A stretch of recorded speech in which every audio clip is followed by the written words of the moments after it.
বন্ধুসকল স্বাগতম জনালো সিম্পলি আসামিজলৈ মই অনিমেছে আকৌ এবাৰ আজি অসম বন্ধ গতিকে মই ঘৰত আছো বহুত দিন চান্স পোৱা নাছিলো ৰেচিপি ভিডিও এটা দিও বুলি আজি অসম বন্ধ থকা হেতুকে আপোনালোকলৈ এটা ৰেচিপি ভিডিও দিবলৈ চান্স এটা পাইছো গতিকে হুজুকটো এৰিব বিচৰা নাই গতিকে মোৰ পিছফালে দেখিছে এয়া কচু শাক আজি আপোনালোকক মই বনাই দেখুৱাম মুৰ্গী মাংসৰ লগত কচু শাক গতিকে যদি ভিডিওটো চাই ভাল পায় তেতিয়াহলে লাইক কৰিব আৰু যদি মোৰ চেনেলত নতুনকৈ আহিছে সাবস্ক্ৰাইব কৰিবলৈ নাপাহৰিব গতিকে আগবাঢ়ো ভিডিওটোলৈ আপোনালোকক দেখুৱাই আছো ৰেচিপিটো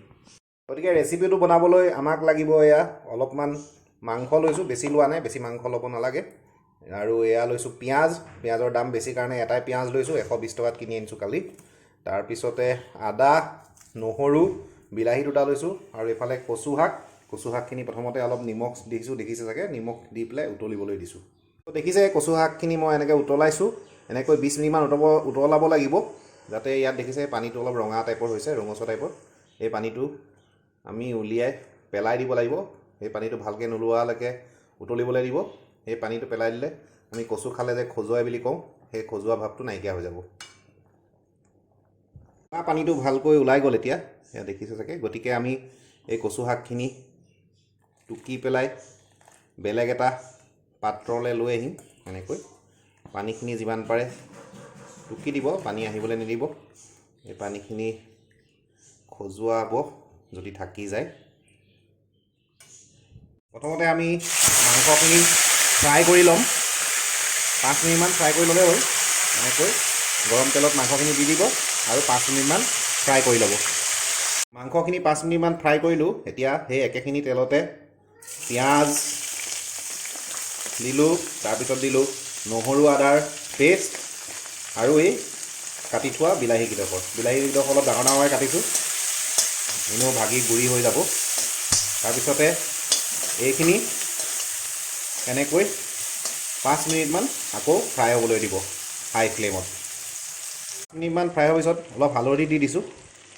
সেই হালধিখিনি এনেকৈ দি আকৌ লৰাই দিব আৰু অলপ মিডিয়াম ফ্লেমত বিলাহীখিনি ভাঙি যোৱালৈকে ভাজি ল'ব এইখিনি চক ভালকৈ ভাগি গ'ল আৰু সাইডৰ পৰা চক এই অলপ দেখিছে এই তেল ওলাইছে সদায় যিকোনো বস্তু বনাওঁতে এনেকৈ সাইডৰ পৰা অলপ তেল ওলোৱালৈকে ভাজিব লাগে গতিকে এইখিনি আমাৰ মোটামুটি ভজা হৈ গৈছে ইয়াৰ পৰা চক লাহে লাহে তেল ওলাব আৰম্ভ কৰিছে গতিকে আমি নেক্সট পৰ্যায়লৈ আগবাঢ়িম নেক্সট আমি এই কচু শাকখিনি বইল যিখিনি কৰি থৈছিলোঁ ইয়াত দি দিম আৰু ভালকৈ এইখিনি মিক্স কৰি ল'ম ভালকৈ মিক্স কৰি আকৌ মিডিয়াম ফ্লেমত 5 মিনিটমান এইখিনি থাকিবলৈ দিব 5 মিনিটমান ভাজিলোঁ এয়া চাওক কি ধুনীয়া এটা কালাৰফুল সংমিশ্ৰণ হৈছে আৰু ধুনীয়া লাগিছে কালাৰটো গোন্ধটো বিৰাট ধুনীয়া হৈছে এটা কথা মন কৰিব ইয়াত অকল নহৰু আদা দিছোঁ মছলা হিচাপে গতিকে সেইটো দিওঁতে বিৰাট ধুনীয়া এটা গোন্ধ ওলাইছে ধোঁৱাটো বনিলে বিৰাট ধুনীয়া লাগিছে গতিকে এতিয়া নেক্সট আমি ইয়াত যিখিনি মাংস ফ্ৰাই কৰি থৈছিলোঁ অলপ সেইখিনি মাংসখিনি দি দিম ইয়াত একচুৱেলি বেছি মাংস ব্যৱহাৰ কৰা নাই কচু শাকৰ পৰিমাণটো অলপ মাংসত চাই বেছি হ'ব লাগে তেতিয়া খাবলৈ বেছি টেষ্ট হয় গতিকে আমি এতিয়া এই মাংসৰ লগত এনেকৈ মিক্স কৰি লৈছোঁ এনেকৈ আৰু আমি 5 মিনিটমান মিডিয়াম ফ্লেমত থাকিবলৈ দিম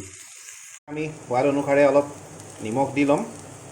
অলপ বেছিকৈ নিমখটো পৰিছে যেন লাগিছে কাৰণ আমি ইয়াত সেইটো জোল বনাম পানী দিমেই পিছত সেইকাৰণে অলপ নিমখটো বেছিকৈ দি লৈছোঁ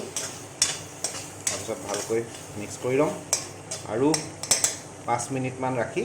আমি ইয়াত পানী দিম এতিয়া আমি পানী দি দিম অলপ চাৰিওফালে এনেকৈ তিয়াই অলপ পানী দি দিছোঁ পানী দি আমি ভালকৈ এইখিনি লৰাই দিম যাতে কচু শাকখিনি পানীত ভালকৈ মিহলি হৈ যায় এনেকৈ দি তাৰপিছতে আমি উতলিবলৈ দিম গতিকে আমি গেছটো অলপ বঢ়াই দিছোঁ আৰু 10 মিনিটমান উতলিবলৈ দিম উতলটো আৰম্ভ হৈছে, গতিকে মাংসখিনি সিজা নাই এতিয়াও। মাংসখিনি সিজিবৰ কাৰণে টাইম লাগিব, গতিকে আমি ঢাকনখন লগাই দিম। আপোনালোকে বিচাৰে যদি জলকীয়াও দিব পাৰে, যিহেতু আজি অসম বন্ধ মোৰ ঘৰত জলকীয়া নাই, সেইকাৰণে আমি জলকীয়া আজি দিব নোৱাৰিলোঁ। 10 মিনিটমান উতলিলে, এতিয়া চাই লওঁ। বিৰাট ধুনীয়া লাগিছে কালাৰটো। কমাই লওঁ গেছটো। মাংস সিজিলে নাই চাই লওঁ। মাংসডোখৰ সিজি গৈছে ধুনীয়াকৈ, গতিকে আমাৰ হৈ গ'ল এই আমি বনোৱা কচু শাকৰ লগত মাংস। বিৰাট টেষ্ট হয় এইটো খাবলৈ, আপোনালোকে বনাই চালে গম পাব, কাৰণ কচুৰ টেষ্টটো টেষ্টেই, লগতে মাংসৰ টেষ্টটো মিশ্ৰণ হৈ পেলাই বিৰাট ধুনীয়া এটা টেষ্ট হয়। গতিকে বনাই চাব, আৰু যদি মোৰ এই ৰেচিপিটো ভাল লাগিলে তেতিয়াহ'লে লাইক কৰিব, আৰু মোৰ চেনেলত যদি নতুনকৈ আহিছে তেতিয়াহ'লে প্লিজ ছাবস্ক্ৰাইব কৰিবলৈ নাপাহৰিব। গতিকে আজিলৈ আহোঁ। জয় আই অসম।